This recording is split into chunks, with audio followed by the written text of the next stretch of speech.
Metroid story continues! It finally continues! I'm Byron the Saxon.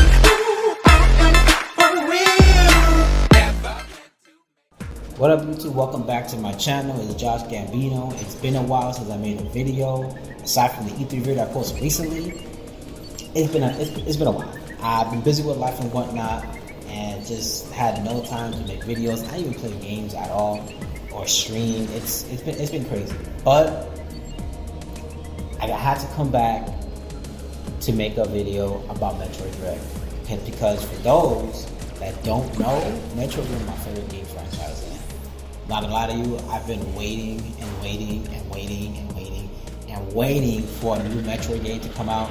Samus Return doesn't count. It is a remake. It is a, second one. I mean, of course, I loved it because I never got to play Metroid 2 on the Game Boy. But we needed a brand new, Metroid experience, and Metroid Dread is that game. E3 2021 is over. There's a lot of great stuff which was shown at E3, especially from Nintendo's conference. They had some really good games and they had some bangers that we didn't even know about, Dread. But one thing that they didn't really talk about was Prime 4, and all they really said is in development and that they'll keep us updated until whenever it decides to come to fruition.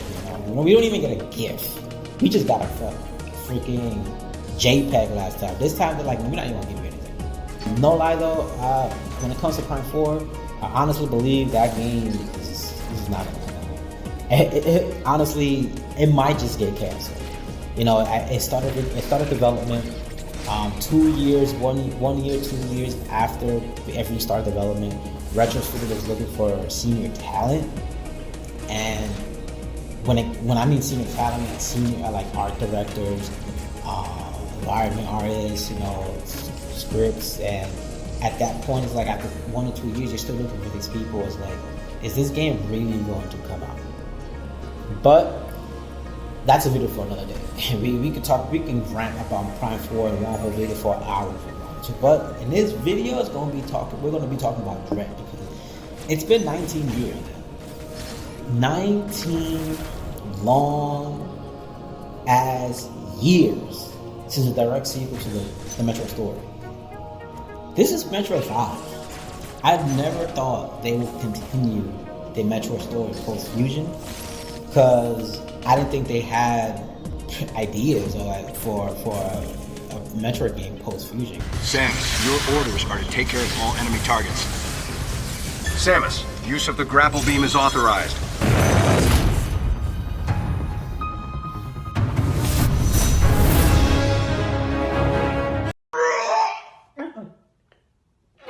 Because it's 19 years?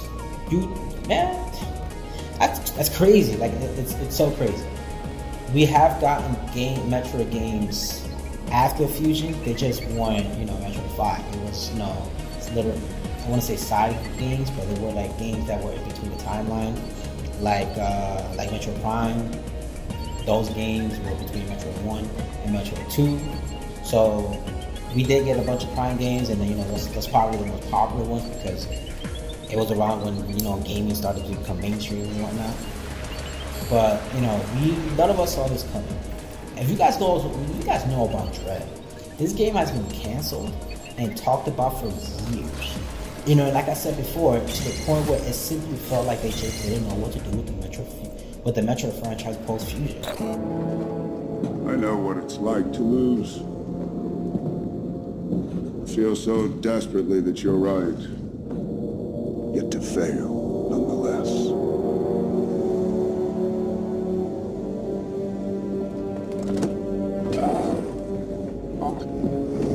It's frightening. Turns the legs to jelly. If I ask you to what end? Dread it? Run from it? Destiny arrives all the same. And now it's here. Or should I say, I am. Samus is broken. Like, she is busted, and it's just crazy. So I'm excited. Like, I'm honestly hyped for this game. Like, it may not be what I wanted or expected, but it's the Metroid game we needed. So, like, I really didn't get a chance to react to Nintendo's Direct, and Shokyo's reaction is pretty much my reaction in a nutshell.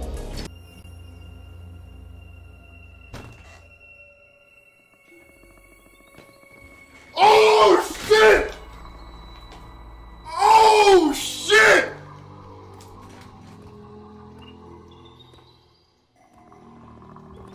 After all these years! Metroid 5!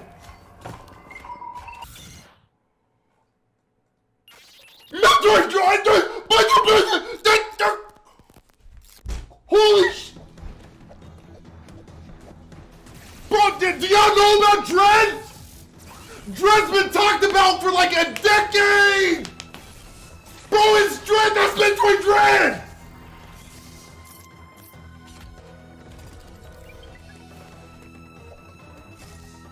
Oh shit! At first, I thought it could use a visual upgrade because of how washed out and unpolished the texture looked on stream, and I was not a fan of.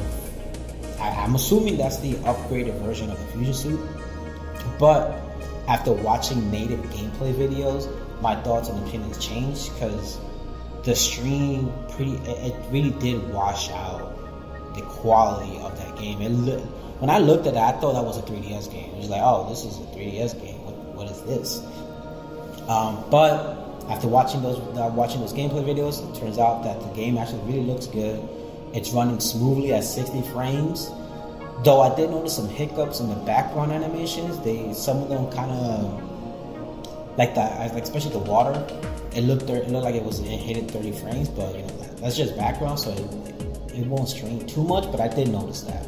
But you guys can let me know if you agree or disagree in the comments below. Nonetheless, this is a 2D platform.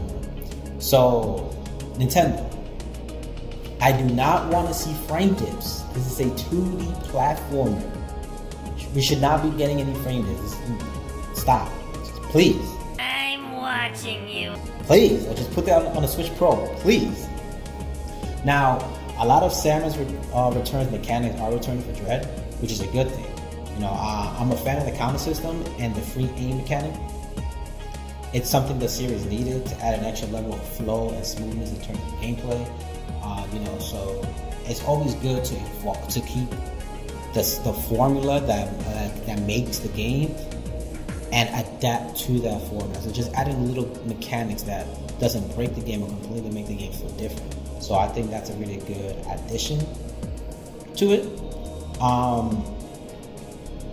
The counter mechanic is another great addition to added from Samus Returns. You know, it allows you not to feel vulnerable when enemies are attacking you. And I believe the melee attack is a form of dash attack. I could be wrong. I don't know if you can use it freely when you're standing still, but for when I was watching the videos, it looked like she used it every time she was running. So I assume it's a dash, some sort of dash attack. You know, but this gives players a way to keep moving without being stalled by random enemies. So it gives a sense of fluidity in the game, if that's even a freaking word. That's not all though. They also added a new slide mechanic that allows you to maintain speed and fluid gameplay.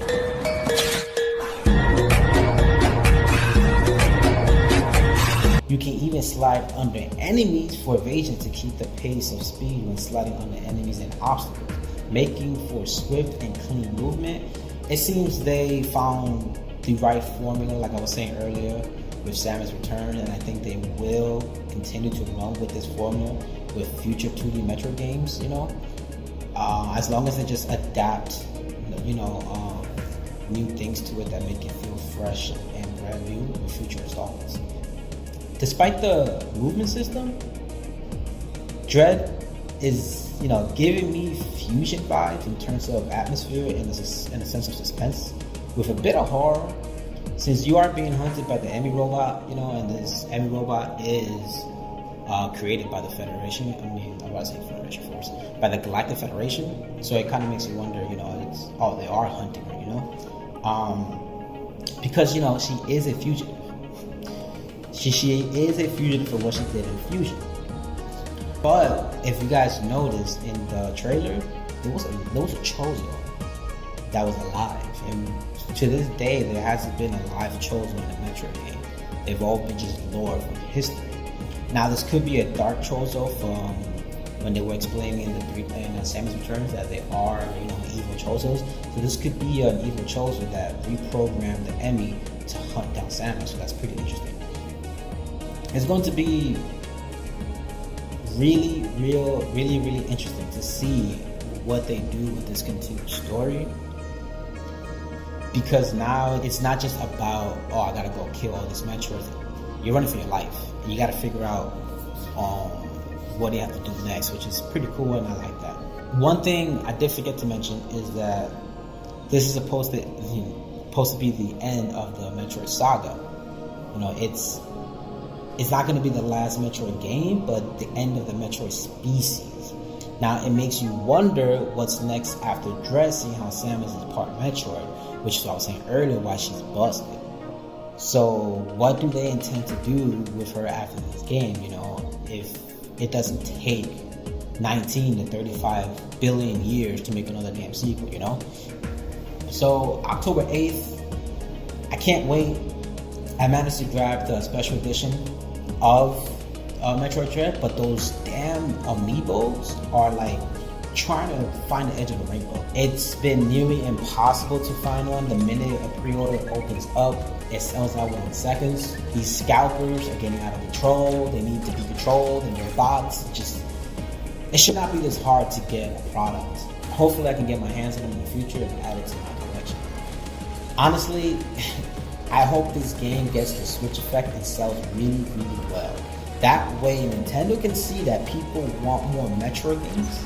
I think this series deserves more light shine on it, honestly. You know, they're really good games and worth the time, so everyone out there hyping this game, I better see y'all buying and supporting this game and playing this game. I don't want to hear hype and saying, oh, this finally we got Metroid and no one buys it. You know, Samus Return barely hit 500,000. I need to see numbers, please. Like, we need more Metroid games, please. Overall, those are my thoughts on Metroid Dread for the time being. It's great to see Metroid make a comeback. You know, crossing my fingers for a new F-Zero game. Nintendo, please.